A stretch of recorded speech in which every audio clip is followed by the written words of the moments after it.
touching the truth.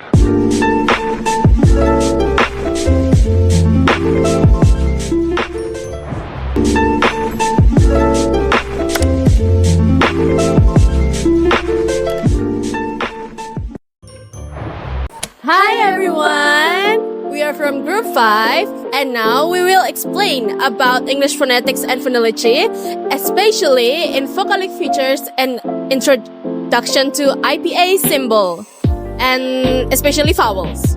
So enjoy! Hello everyone! My name is Nanda Salsabila. My student number is 123-241-079. And my name is Nabila Maharani, and my student number is 123-241-078. So now, we're gonna explain about IPA vowel sound. So what is a IPA vowel sound? So, the IPA, or International Phonetic Alphabet or vowel symbol, represent distinct vowel sounds using specific characters. This symbol corresponds to a unique vowel sound defined by mouth position, length, and rounding of the lips. Some vowels are classified along several dimensions, such as height. It is how high the tongue is in the mouth during vowel articulation, from high to low. So, and then there are also frontness or backness. So it is how far forward or back the tongue is in the mouth, front, central, or back. And then the last is roundness. It is whether the lips are rounded or unrounded when producing the vowel. So now, I want to show you the chart of IPA vowel symbol. You can see it here. So, for example, E, you can say in word C. A as in sit, A as in say, A as in cat, A as in about, cut, A as in cut, U as in to, O as in put, A as in cut, A as in father. Hello everyone, let me introduce myself. My name is Salsabila Fauzie and my last student ID is 060. And today I will discuss about how distinctive features help us analyze and understand speech sound in phonology. Speech sounds are not simple. Indivisible unit, each sound can be described by several features. Small, simultaneous properties like voicing, nasality, or obstructions, which lets us group sounds and identify how they differ. The first one is the distinctive feature itself. It is a property that, when changed, can alter word meaning by distinguishing one phoneme from another. For example, the voicing distinguishes P and B. And the second one is the natural classes. It is a group of sounds that share certain features, so they behave similarly in the phonological rules of a language. For example, all stops and all nasal shells similar patterns. Distinctive features theory allow us to break down sounds in any language into basic, universal building blocks for analysis, enabling clearer understanding of language structures and change. Okay. Next, let's talk about the first major categories, that is syllabics and consonantal features. The syllabic, this feature separates sound that can form a syllabus nucleus from those that cannot. The pre-syllabics, this sound, form the core or peak of a syllabus, typically vowels or syllabic consonants like N in the patent. Such segments are central to the syllable structures. The second one is the mini-syllabic. These sounds cannot form the nucleus syllables, usually meaning most of consonants. The second one is consonantal. These features indicates whether a sound is produced with substantial vocal tract obstructions. The plus consonantal is sounds with a clear obstructions include stops like P and B, T, fricative like F, S, nasals like M, and liquids like L, R. These are the classic consonants.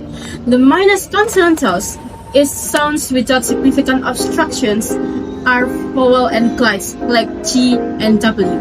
Both features are essential in the distinguishing segments of speech and understanding how they interact in the syllable information, phonological phrases, and language change.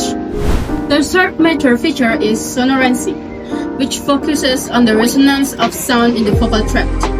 The plus sonorance. These sounds are produced in a way that allows spontaneous voicing and a relatively open passage for airflows. Vowels, nasals such as M and liquids, ow, air, and glides are all sonorants. They all are clear, resonant, and tend to serve as syllables nuclei. The minus sonorants or obstruents. These are sounds produced with significant obstructions. Airflow is hindered, making them less resonant. Stops like B and K, fricatives like S and F, and affricates are obstruents. The introduction of sonorants and obstruent features is critical in creating the patterns we hear across language and help linguists identify natural sound classes and predict change. To conclude, these three features, syllabic, consonantal, and sonorant, work together to define the primary role each sound can play in a syllable. They help linguists sort sounds into natural classes and predict their behavior in the phonological rules, making analysis both more precise and universal. And next, my name is Nabila Maharani with my last 3-digit number is 078. And right now, I will talk about how we can describe and group the sounds we use in language. Every sound we make is not just for one simple thing. It is made up of smaller parts called features. These features help us tell sounds apart and see which sounds act the same way in speech. A distinctive feature is something about a sound that can change the meaning of a word. For example, changing a sound from P to B changes pat to bad. Just by changing how your voice is used, natural class is a group of sounds that share the same features, so they intend to act the same way in language groups. So I'm going to talk about the manner feature.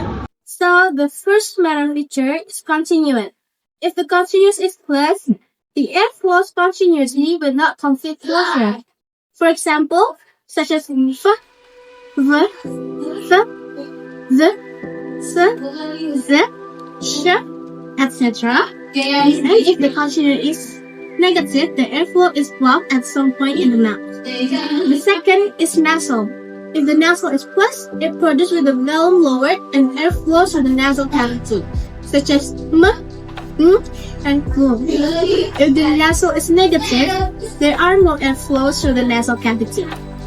And the third manner feature is strident. If the strident is positive, complex construction resulting in noisy airflows such as s, z, sh, j, ch, and j.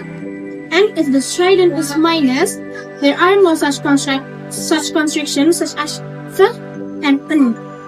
And then the fourth is lateral. If the lateral is positive, the central oral obstruction and airflow passing over one or both sides of the tongue, such as l. And there are no other sound that is negative lateral. And the fifth is delayed release. If the delayed release is positive, it produced with stop closure in the oral cavity followed by friction at the same point, such as t and ch. And if it's negative delayed release, there are no friction. Alright, so next is Vocalic Features. So hello everyone, my name is Nanda Putri Salsabila and my student number is 123241079. So, Vocalic Features, the first is high. Plus high when the tongue is raised close to the root of your mouth when you say sounds. For example, E as in C, U as in foo. And then minus high when the tongue is not raised. For example, when you say E, O, and A. Next is low. When you got plus low, it means your tongue is lowered in the mouth. For example, when you say A as in cup. And minus low when your tongue is not lowered. For example, when you say E, C, Fu, U, E, bad, and O as in old. Next is back. You got plus back when the sound produced with tongue toward back of your mouth, restricted from the neutral position. When you say, for example, when you say U as in food, O as in sport, A as in song, and U as in look. And minus back when your sound produced without restriction from the neutral position. And next is front. You got plus front when your sound is produced with tongue toward front of your mouth. For example, when you say eat, sit, pet, sing, and then actor. And minus front when produced without fronting from the neutral position. And this is the illustration when your tongue got back or plus back or minus back. And next is round. So you got plus round when your sound is produced with protruding or rounding your lips. For example, when you say good, O sport, O horn, U look, and O father. And you got minus round when your sound produced without rounding or rounding your lips. Okay, so I'm going to explain about vocalic features, specifically tense or lax vowels and advanced tongue or HR. I'm Sharla Alisha. My last name digit is 076. So tense vowels, there's plus tense and minus tense or lax vowels. So tense vowels or plus tense are pronounced with greater muscular tension in the tongue. They are usually longer and more peripheral, meaning they occur closer to the edge of the vowel space. So how do you pronounce them? For example, beak, e, oot as in oo, go, o, or ka, o. The next is lax vowels or minus tense. Lax vowels require less muscular tension in the mouth and are typically shorter and are more centralized. The pronunciation of them is like sit as in e, foot as in u, pet as in e, and cup as in a. And the last one I'm going to be explaining is about advanced counting, or the shorter version is ATR. There's plus ATR and also minus ATR. So ATR refers to the movement of the tongue root, which affects the openness of the throat and the quality of the vowels in pronunciation. So a vowel like plus ATR is when tongue root moves forward, expanding the space in the throat area. The vowels you make often sound brighter and thus slightly higher. For example, in akan, like beat, e, or as in like Spanish's word like maybe like bird as in there's also like food as in food. And the minus ATR is when the tongue root stays in its neutral position or it's slightly retracted. These vowels tend to be more round, lower, and more open or more relaxed. Like E, A, and O. There's also this chart like here that explains some of the movement in the mouth when lower ATR or plus ATR. Plus ATR root words will combine only with minus ATR suffixes, and the opposite is the same.